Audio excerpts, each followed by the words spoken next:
U novom izdanju emisije Oni vole Srbiju imat ćemo čast da ugostimo košarkaša Partizana Karlika Džonsa. Karlik je vrlo brzo postao miljenih navijača zbog njegovog talenta i njegove energije, ali ajde da ne dužimo, idemo da ga upoznamo i da čujemo njegovu priču.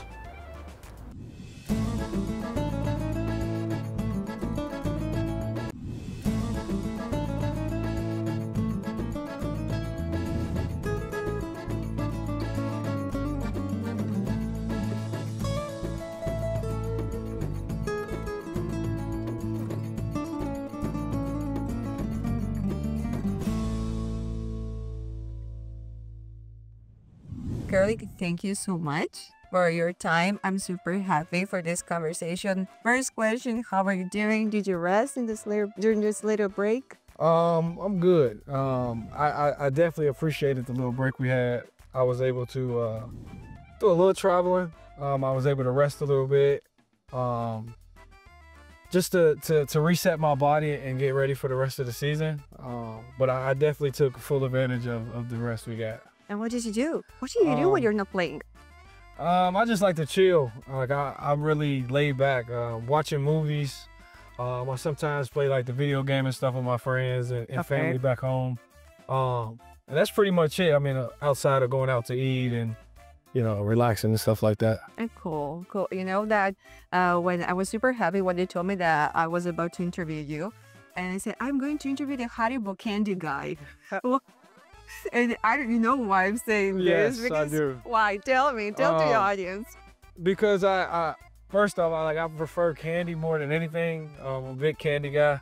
But I eat a bag before every game. Wow. Before every game, if you used to ever come in the locker room or something like that, you'll see me eating a bag of gummy bears. Yeah, okay, gummy bears. Yeah. Great.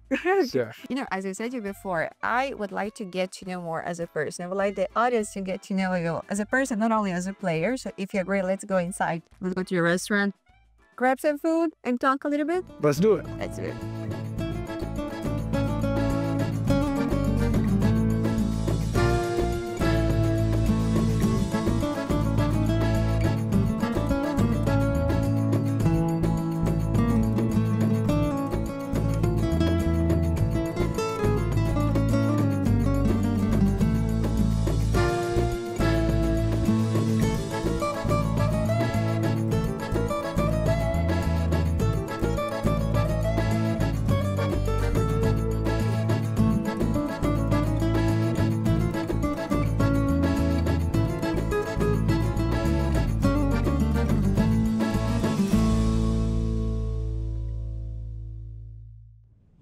Let's start. But before we start our conversation, I need to give you something.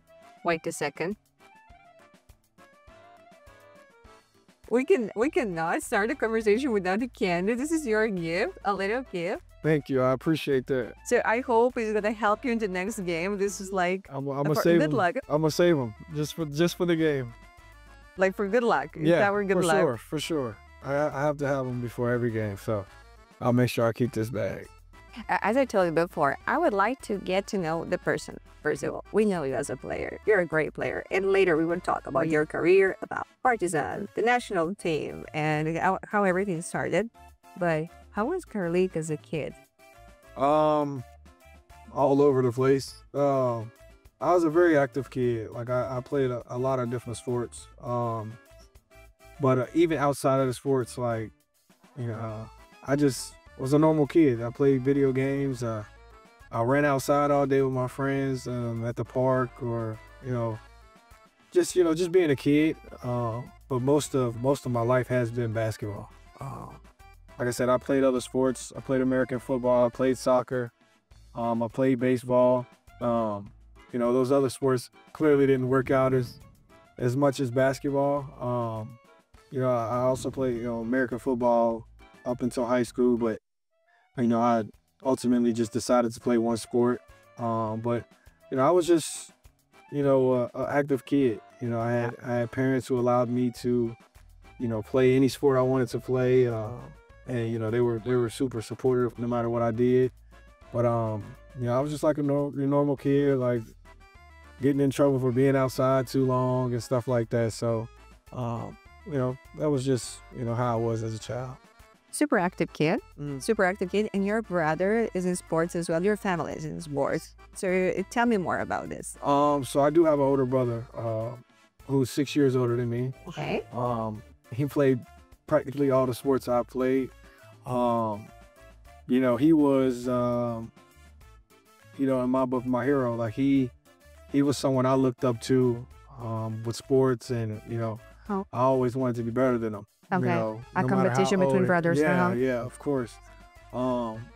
He's also extra supportive. To this day, he still walks around in like my college jerseys or stuff like that, man. And he watches all the games here. But yeah, I have an older brother. Like I said, he played all the sports. He doesn't play anymore, but I come from a basketball family. My mom played, my dad played. To me, they were both pretty good. They ended up, not playing in college. My mom had me and my brother, so that's kind of how it all started. And my mom and my dad were extra supportive, and they've been there every step of the way with my sports and everything I do. I wanted to start another topic now before talking of Partizan. I will never get tired of saying this. I always say that basketball is amazing, but it has a lot of difficult things, and we don't talk about the difficult things. We only see the sparkles every time. And I like this show because I can hear your stories, because behind every player there's a story. Some stories are easier, other stories are tougher, so it depends on the path, on the journey. So how was your journey, Karlik? Honestly, when I was born, the long story short of it is, the doctors told me that, with the shaping of my skull and stuff when I was born, that I would never be able to play sports. Really? No. And of course I was a baby. Of course I don't remember that. But, eventually I was cleared to play sports. I was able to play basketball. I was able to play football and stuff like that. And like I said, I don't remember it, but, I can only imagine, what my parents felt, maybe surgeries or, overnight stays in the hospital and stuff like that. Like I kind of take that with me too, where it's like, I keep a humble side of me because I know it can be taken away at any given point. And for me, the start of it was taken away. And, I was blessed to be able to play again or to play. And, I just kind of keep that close to me.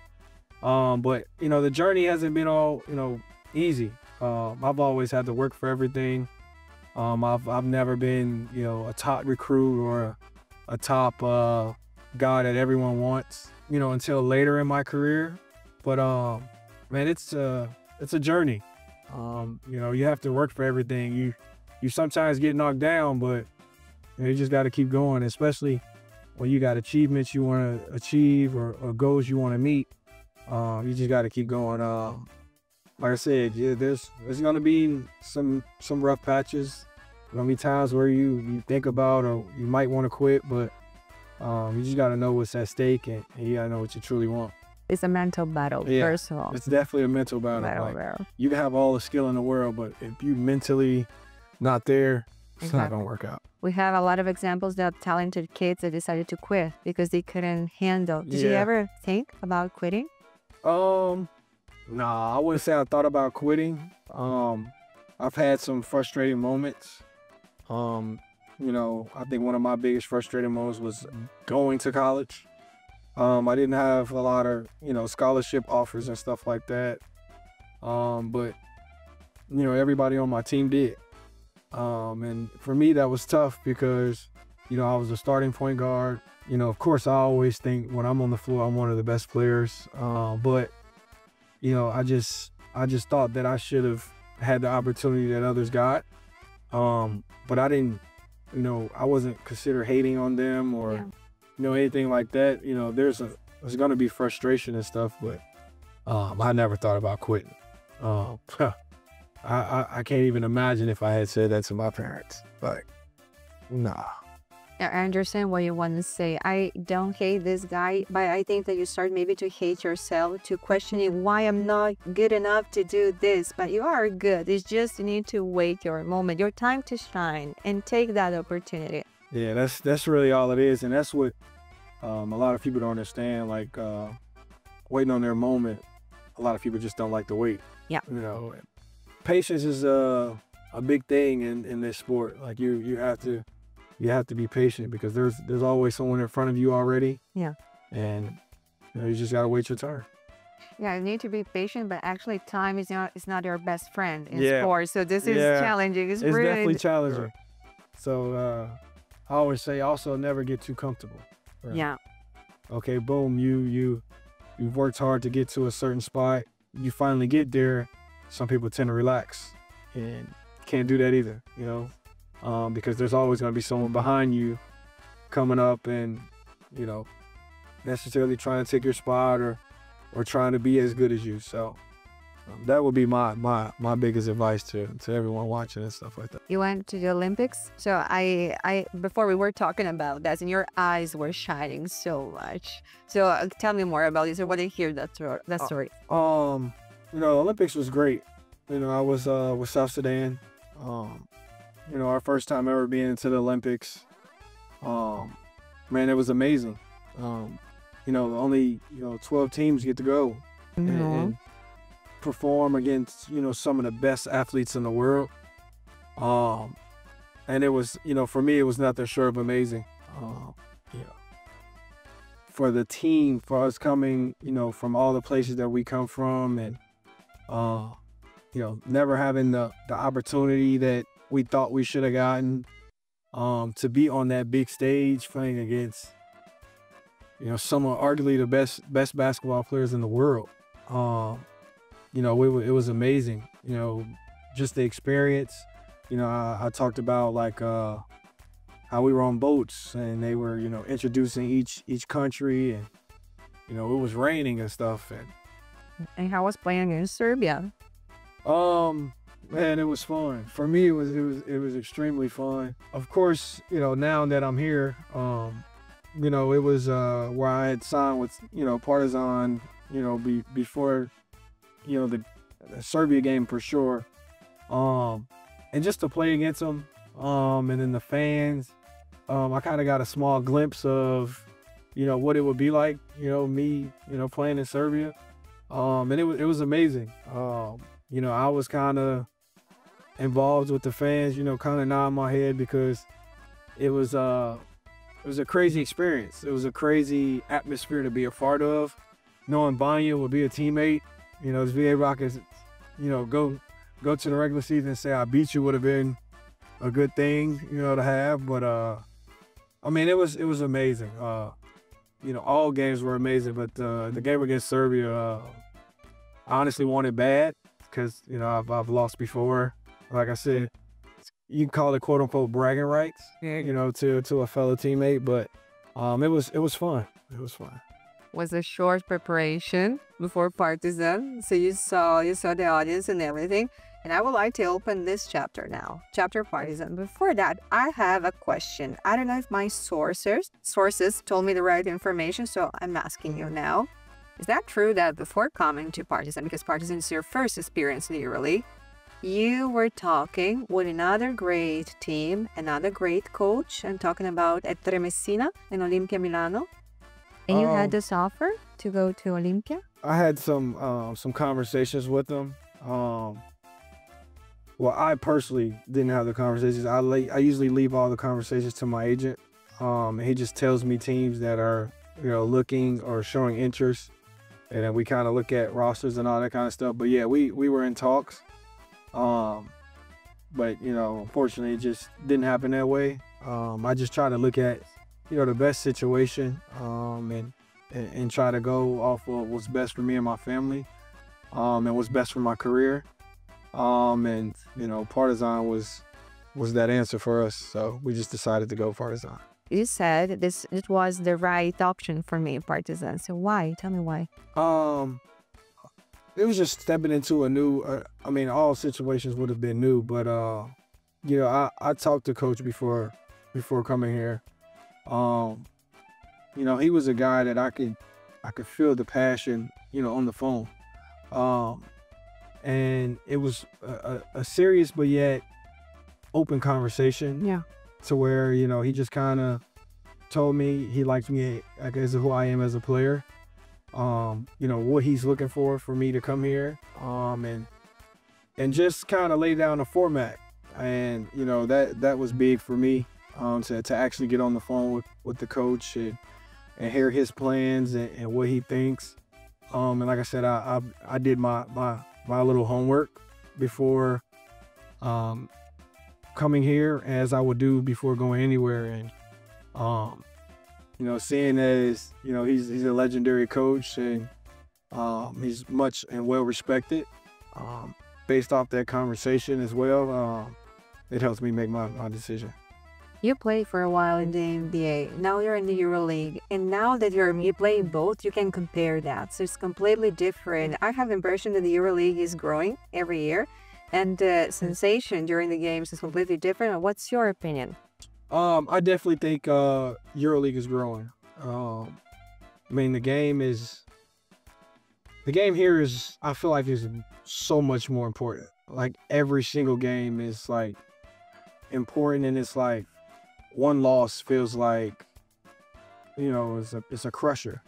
And whether was there for like the NBA, where it's like you lose, okay, you have to move on fast, you have to move on quick, because you have a game the next day or a game the day after next. There's situations here where we have like double weeks where you might take a loss or you might have a win. You just have to hurry up and move on fast because you have another game coming up. But you know, it's just, I think I'm not, you know, knocking the NBA at all, but it's just so much passion into these fans and into each possession. You know, I feel like every possession matters. And every game, it's like, you know, feels like a championship game sometimes. And I think that's the big difference.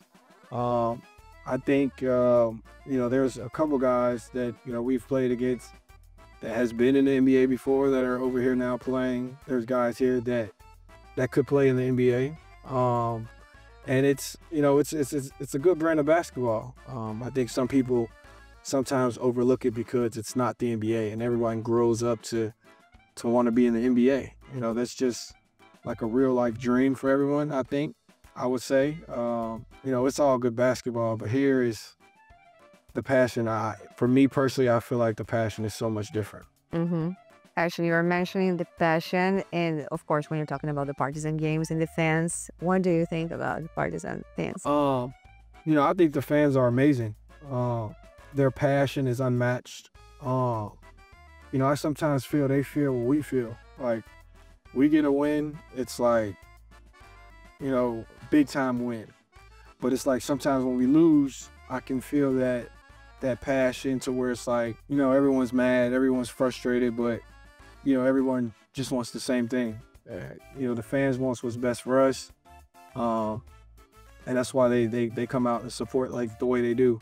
Their passion behind it, you know, like I said, it's incredible. I haven't been a part of anything like it.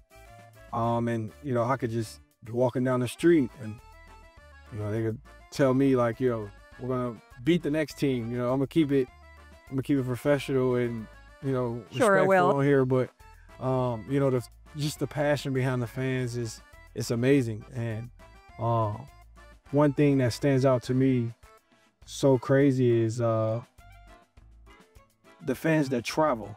Yeah. Like, to me, that is incredible to go on the road and go into someone else's building and just take over.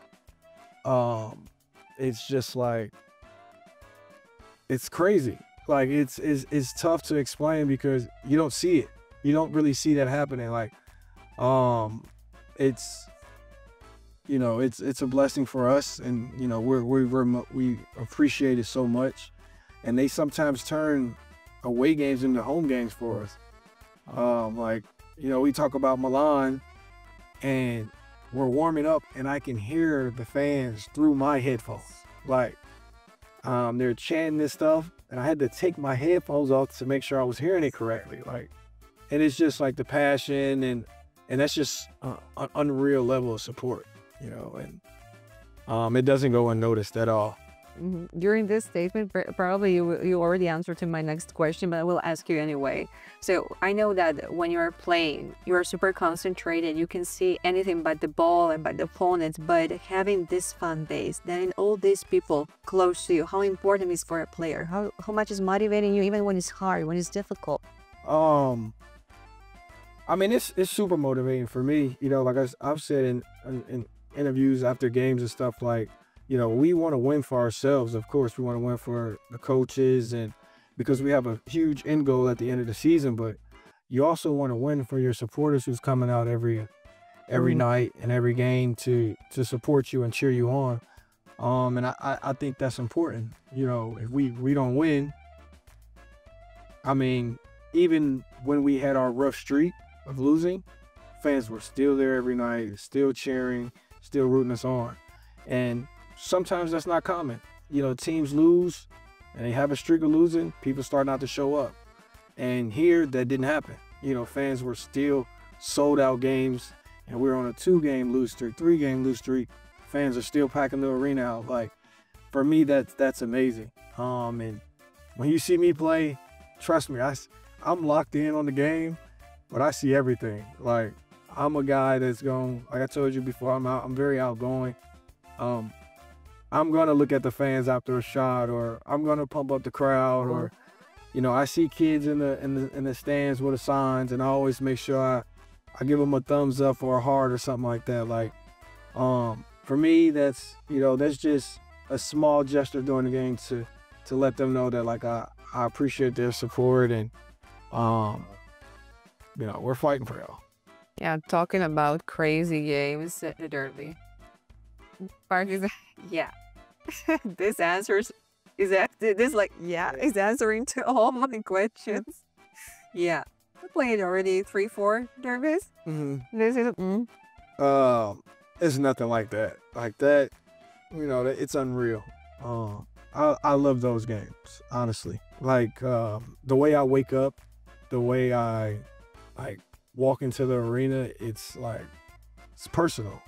Like, I don't, you know, I'm honestly gonna say, I'll say, like, I don't hate anyone, but I strongly dislike them.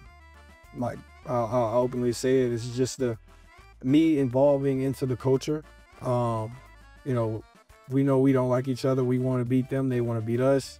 And I just think we take those games personal. And, you know, it's a good rivalry though. I think, you know, both fans enjoy it.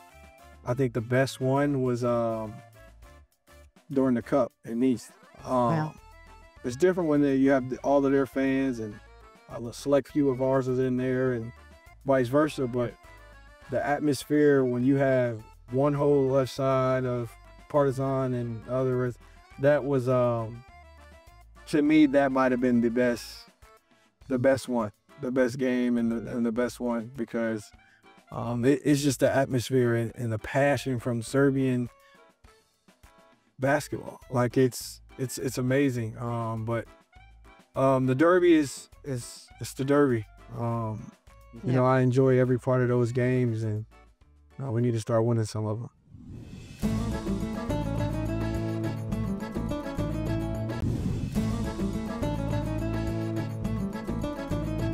We can see, we can feel, you're feeling good here. You like the team, you like the city, the environment. Do you see your future potentially in Partizan? Maybe in the future, do you see yourself playing for many years here? Yes, I honestly do. I have no problem answering that. I do see myself here. Like I said, I'm with a great coach, great atmosphere. I have the big, huge family vibe. You know, I'll leave that up, you know, to my agent and, you know, those front office people to have their conversations, whatever. But if you ask me, like I said, I can see myself here for a while, and, you know, I love it here. So I know some people might think it's early to say that because it's my first year and stuff, but you know, for me, I show a lot of loyalty.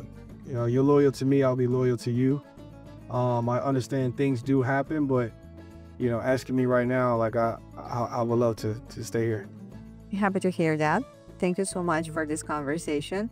One more thing to wrap up, you know, how we finish this interview. Just the camera, short message for the fans. To all the fans out there, young fans, older fans, and I appreciate you guys. We as a team love you guys. You know, keep being crazy for us. We'll keep dying on the floor for you guys and working hard. You know, everything you guys do does not go unnoticed. We appreciate y'all. I love you guys.